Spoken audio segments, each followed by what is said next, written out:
प्यारी साथ संगत जी, प्यारी साथ संगत। निदा फाजले साहब का एक छोटा सा शेर है जो हमारी हकीकत को बयां करती है। हर आदमी में होते हैं 10-20 आदमी, जिसे देखना हो कई बार देखना।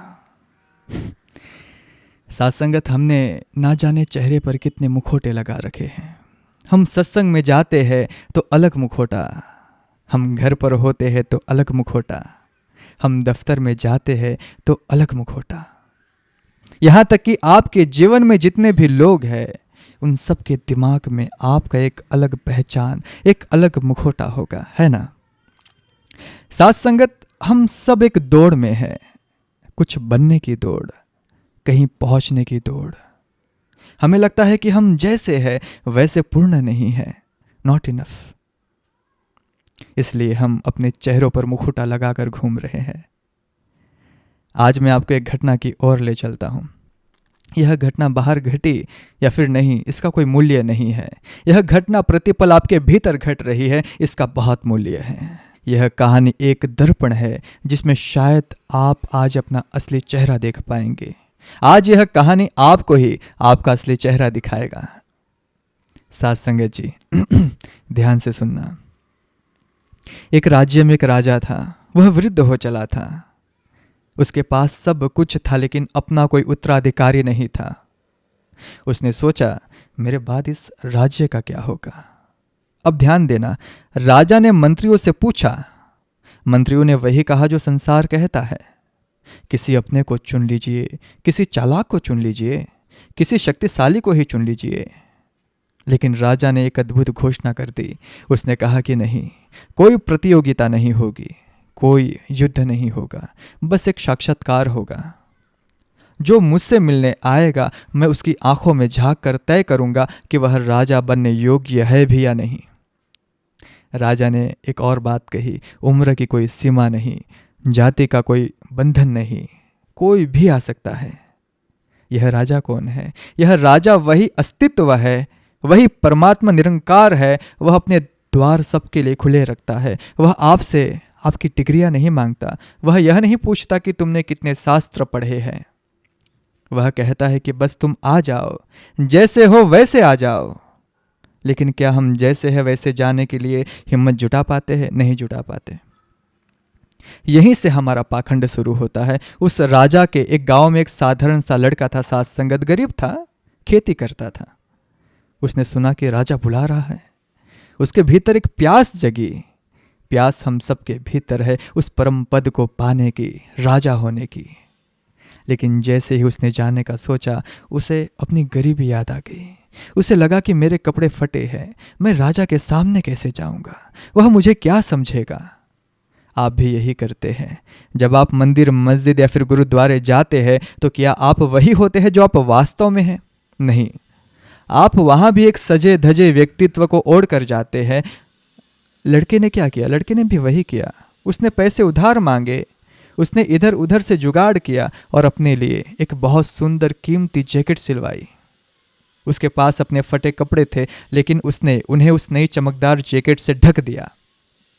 यह जैकेट क्या है? यह जैकेट आपका अहंकार है।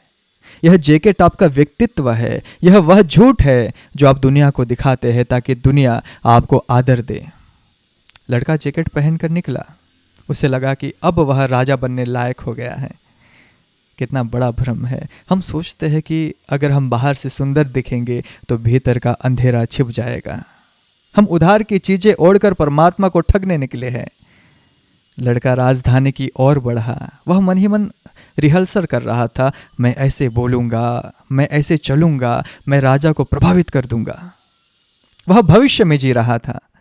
तभी साथ संगत, अस्तित्व ने एक छोटा सा खेल खेला। राजमहल के परकोटे के पास कड़ाके की ठंड में एक बूढ़ा भिखारी ठिठुर रहा था।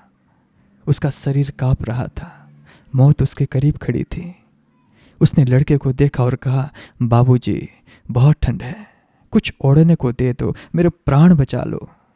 यहां रुकिए साथ संगत, यह एक क्षण है चुनाव का। एक तरफ भविष्य का सपना, राजा बनना, दूसरे तरफ वर्तमान की पुकार, करुणा।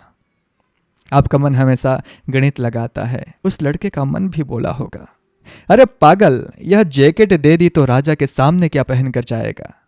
तेरी सारी शान, सारी तैयारी मिट्टी में मिल जाएगी। भिखारी तो रोज मरते हैं, राजा बनने का मौका रोज थोड़ी मिलता है। हम सब यही हिसाब लगाते हैं साथ संगत। हम जीवन भर यह गणित लगाते रह जाते हैं और जीवन हाथ से निकल जाता है। लेकिन उस लड़के के भीतर अभी इंसानियत मरी नहीं थी। उसके भीतर का दिया पूरी तरह बुझा नहीं था। उसने एक पल के लिए अपने महत्वाकांक्षा को, अपने राजा बनने के सपने को दांव पर लगा दिया। उसने वह कीमती जैकेट, जो उधार की जैकेट थी, जो उसकी एकमात्र उम्मीद थी, उतार कर उस भिखारी को दे दी। जैसे ही उसने जैकेट दी, वह वापस नग्न हो गया। नग्न का अर्थ है वह वापस अपने असलियत में आ गया। फटे कपड़े, साधारण वेशभूषा, संसार की दृष्टि में तो वह हार गया। उसने अपनी सबसे कीमती चीज खो दी। लेकिन अध्यात्म की दृष्टि में उसने सब कुछ पा लिया, क्योंकि त्याग ही एकमात्र संपत्ति है जो आपके साथ जाती है। वह लड़का राजमहल पहुंचा, डरा हुआ था, सहमा हुआ था। उसे लगा कि अब तो मैं रिजेक्ट हो जाऊंगा, राजा मुझे धक्के मार कर निकाल देगा, मेरे कपड़े गंदे हैं, बाल बिखरे हैं। हम अपनी असलियत से इतना डरते क्यों है? हम अपनी नग्नता से इतना भयभीत क्यों है?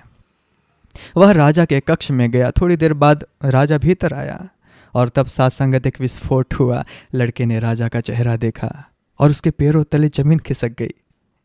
क्यों? क्योंकि जो सिंहासन पर बैठा था वह कोई और नहीं, वही बूढ़ा भिखारी था जो बाहर सड़क पर कांप रहा था। वही आंखें, वही चेहरा और बगल में वही जैकेट जो लड़के ने उसे दिया था। लड़का बिल्कुल सन्न रह गया, उसकी वाणी खो गई। उसने इशारों में पूछा, आप तो वही है। राजा मुस्कुराया। उस मुस्कुराहट में साथ संगत पूरा अस्तित्व हंस रहा था। राजा ने कहा कि हाँ, मैं वही हूं।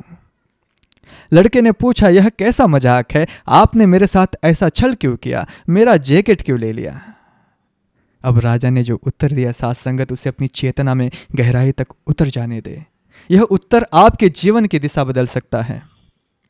राजा ने कहा कि मेरे बच्चे, अगर मैं राजा के वेश में सोने चांदी से लदा हुआ तुम्हारे पास, तुम्हारे सामने आता, तो तुम वही करते जो एक गुलाम करता है। तुम मेरे पैरों में गिर जाते, तुम नाटक करते, तुम मुझे खुश करने के लिए झूठ बोलते, मुझे तुम्हारे मुखौटे नहीं देखने थे। राजा ने कहा, मुझे एक राजा नहीं, एक इंसान चाहिए था, और इंसान की पहचान तब नहीं होती जब वह किसी ताकतवर के सामने खड़ा हो। इंसान की असली पहचान तब होती है जब वह किसी ऐसे व्यक्ति के सामने खड़ा हो, साथ संगत, जो उसे बदले में कुछ नहीं दे सकता। जब तुमने उस ठिठुरते भिखारी को देखा तो तुमने यह नहीं सोचा कि मेरा नुकसान होगा।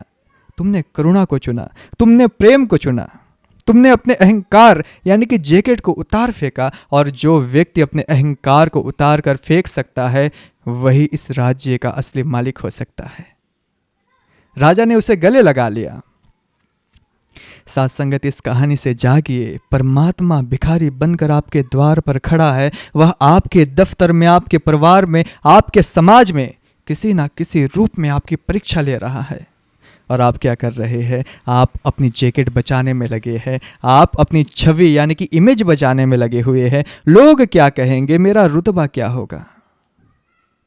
याद रखिए साथ संगत, आप जीवन में जो कुछ भी इकट्ठा कर रहे हैं, धन, पद, प्रतिष्ठा, यह सब एक उधार की जैकेट है।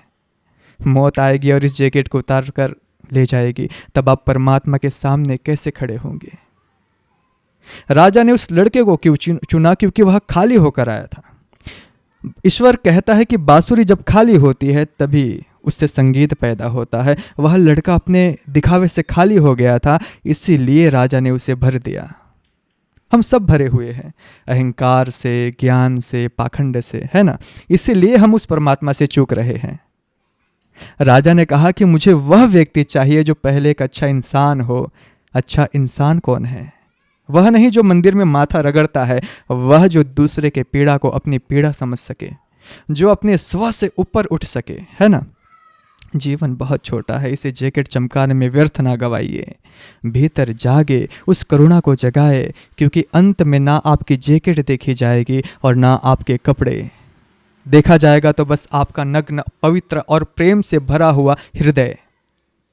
और अपने आसपास देखिए साथ संगत, हो सकता है वह राजा किसी सफाई वाले के रूप में, किसी गरीब के रूप में, किसी अनजान के रूप में आपकी करुणा की प्रतीक्षा कर रहा हो। दुआएं कमाइए, क्योंकि जिस दिन आपकी करुणा का स्रोत फूट पड़ेगा साथ संगत, उस दिन आपको किसी राज्य को खोजने के लिए जाना नहीं पड़ेगा। उस दिन आप पाएंगे कि आप स्वयं ही सम्राट हैं। जागिए साथ संगत और देखिए वह राजा आपके भीतर ही मुस्कुरा रहा है। संतो यहीं से आपसे आज्ञा लेना चाहूँगा। कहने समझाने में त्रुटि हुई हो तो दास को क्षमा करना, बड़े प्यार से कहना जी।